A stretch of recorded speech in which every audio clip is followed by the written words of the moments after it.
देश की सेवा में अपना जीवन लगाने वाले एक फौजी को बिजली विभाग कर रहा आत्महत्या करने पर मजबूर। कसूर सिर्फ इतना कि विद्युत विभाग के अधिकारी व कर्मचारी को नहीं दी रिश्वत। भारतीय किसान यूनियन चड़ूनी ने फौजी का किया समर्थन, जिसके चलते आज बिजली घर नंबर 4 खुर्जा पर धरना प्रदर्शन किया गया। विद्युत विभाग पर लगाए गंभीर आरोप। 2 साल से फौजी को भटका रहा बिजली विभाग। फौजी द्वारा विद्युत विभाग के आला अधिकारियों को सूचित करने पर भी नहीं मिला न्याय। 2 साल से अभी तक अंधेरे में रहने पर मजबूर। अधिशासी अभियंता कार्यालय का किया घेराव। भारतीय किसान यूनियन चड़ूनी के पदाधिकारी व किसान अपने खाने पीने के सामान सहित अधिशासी अभियंता कार्यालय पर जमे।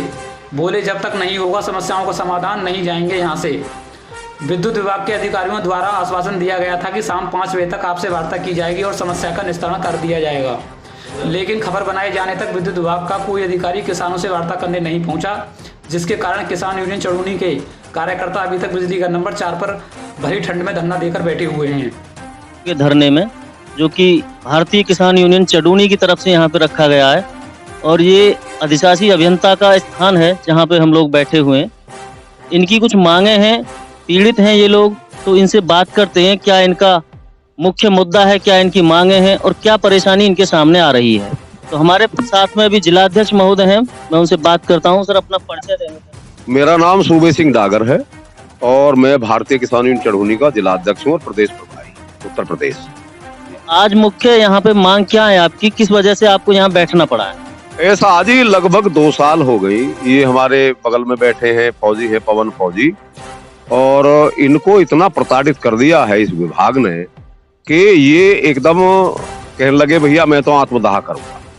भाई एक बात बताओ, जिसने 20 साल सेना में सर्विस की हो और हम लोगों की तन से, मन से, धन से, सब तरीके से सेवा की हो और वो हम लोगों के बीच में आकर ये कहे कि साहब मैं तो इनसे इतना त्रस्त हो गया हूँ बिजली विभाग से कि मैं आत्महत्या करूंगा, तो साहब ये करुणामयी बात हम लोग ना बर्दाश्त कर पाए और हमारे तहसील अध्यक्ष जी ने जो है इसका बीड़ा उठाया और उन्होंने कहा कि भाई ठीक है, हम आपकी बातों को आगे रखेंगे और इस पे जो है कड़ाई से काम करेंगे।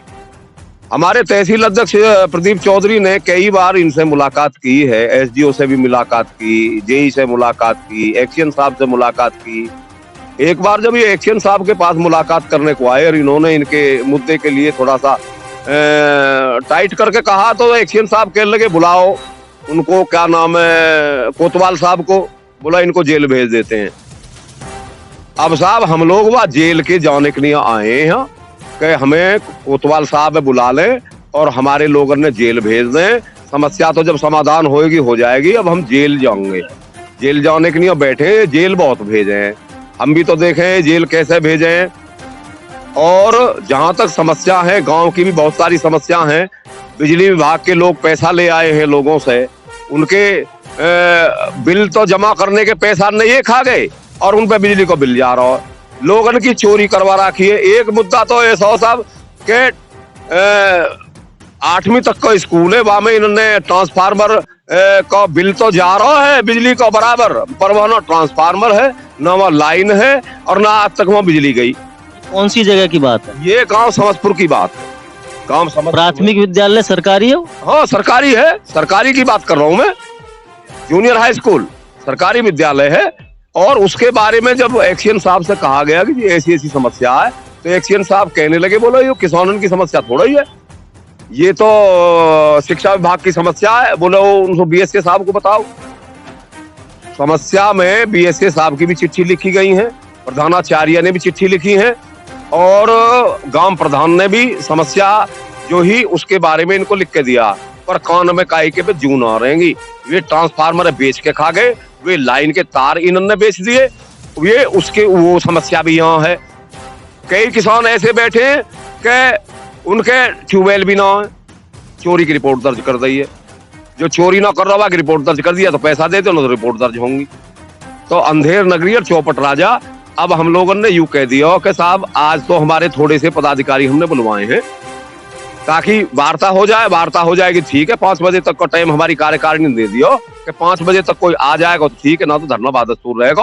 और यहाँ तो अब जब जाओगे कि जब सारे काम बिल्कुल फाइनल हो जाओगे। आज सबसे बड़ी समस्या आपने बताई जो पवन जी की है, हाँ जिसको लेके आज यहाँ पे सब लोग बैठे हैं। हाँ हाँ बिल्कुल। और ये फौज में है, इसके लिए तो हम भी इनको धन्यवाद देंगे कि इन्होंने सेवा दी, लेकिन जिस हिसाब से परेशान है उसके लिए तो सभी को शर्मिंदा होना पड़ेगा। बिल्कुल, बिल्कुल। और बिजली विभाग को तो सुननी चाहिए। इनसे पूछते हैं समस्या क्या थी इनकी। मैं पवन फौजी पिछले 2 साल से बिजली विभाग के चक्कर काट रहा हूँ। यहाँ पासू रोड पे मैंने एक मकान बनाया 90 वर्ग गज में, और सबसे पहले अप्लाई मैंने 28 फरवरी 2022 को किया था। उसके बाद में जेई, एक्शन, एसडीओ साहब, डीएम साहब, एसडीएम साहब, माननीय विधायक जी, माननीय सांसद जी महेश शर्मा जी, और ये खुर्जा के चेयरमैन हैं भगवान दास जी, इनके पास भी अब मैं अपनी बात कह चुका हूँ, लेकिन मुझे कहीं न्याय नहीं मिल रहा है। मैं 2 साल से इतना परेशान हूँ कि मेरे बच्चे अपना मकान बना के भी किराए पर रह रहे हैं, तो मैं कहाँ जाऊँ, कहाँ न्याय मिलेगा। मैं बहुत ज़्यादा परेशान हो चुका हूँ अब इन लोगों से। और जबकि मेरा जिस कॉलोनी में मकान बना हुआ है उसमें 30 घर होंगे, उसमें से 18-20 घरों में कनेक्शन पहले से दे रखा है।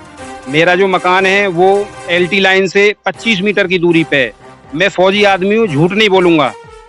मैं कोई नाजायज काम कराने के लिए मैंने लोग इकट्ठे नहीं करे, ना ही मुझे कोई नेता बनना है। मेरा जायज पॉइंट है और मैंने हमेशा सच्चाई का ही साथ दिया है और सच्चे बन के ही काम किया है। तो ये लोग बोलते क्या है, क्या कहते हैं? ये कहते हैं, कभी तो ये कहते हैं कि ये कॉलोनी अवैध है, कभी कहते हैं कि इलेक्ट्रिफिकेशन कराना पड़ेगा। इलेक्ट्रिफिकेशन कराने के लिए एस्टीमेट के लिए भी हम 5-6 लोग मिलकर इनको बताया 8-9 महीने पहले, लेकिन ये एस्टीमेट भी बना के नहीं देते, क्योंकि इनको 4-6 लाख रुपया अलग से चाहिए। इन्होंने देख लिए कि ये अच्छे मकान बने हुए हैं तो इनसे 4-6 लाख रुपए चाहिए।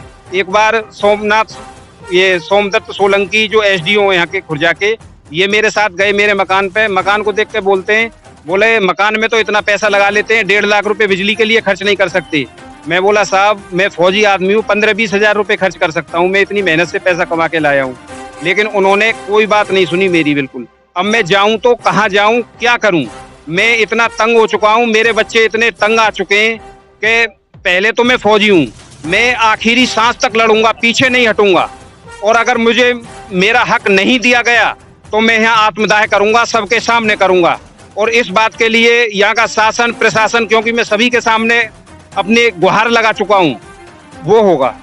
जैसे सरकार ने एक ऑनलाइन चैनल बना रखा है बिजली के लिए 19/12 का, और एक योगी पोर्टल भी चल रहा है, क्या वहाँ शिकायत की अभी तक आपने? 19/12 पे भी कॉल कर चुका हूँ, वहाँ से भी सिर्फ आश्वासन मिलता है। मैं योगी पोर्टल पर दो बार अप्लाई कर चुका हूँ।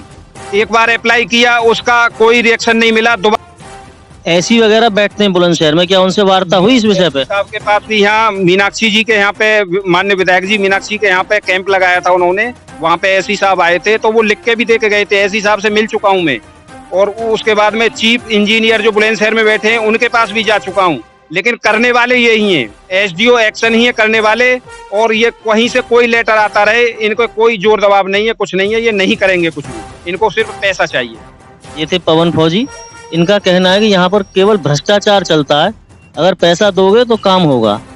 एससी के ऑर्डर को भी नहीं माना जा रहा है, जबकि उन्होंने एक कैंप में इनका कहना है कि बताया था और उन्होंने कहा भी है, परंतु कोई बात नहीं सुनी गई। धन्यवाद।